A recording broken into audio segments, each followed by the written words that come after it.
Job chapter 39. Do you know the time when the wild mountain goats bear young? Or can you mark when the deer gives birth? Can you number the months that they fulfill? Or do you know the time when they bear young? They bow down, they bring forth their young, they deliver their offspring. Their young ones are healthy. They grow strong with grain, they depart and do not return to them. Who set the wild donkey free? Who loosed the bonds of the onager? Whose home I have made in the wilderness, and the barren land is dwelling. He scorns the tumult of the city. He does not heed the shouts of the driver. The range of the mountains is his pasture, and he searches after every green thing. Will the wild ox be willing to serve you? Will he bed by your manger?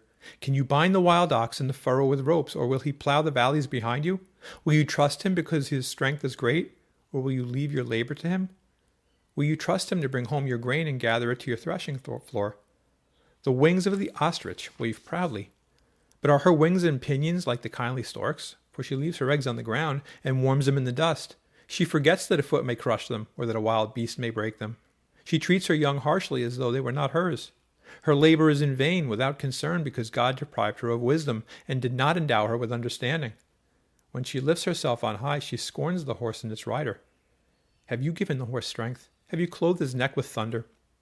Can you frighten him like a locust? His majestic snorting strikes terror. He paws in the valley and rejoices in his strength. He gallops into the clash of arms. He mocks at fear and is not frightened.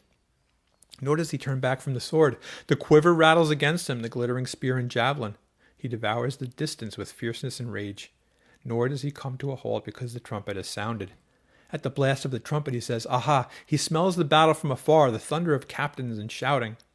Does the hawk fly by your wisdom and spread its wings toward the south? Does the eagle mount up at your command and make its nest on high? On the rocks it dwells and resides, on the crag of the rock and the stronghold.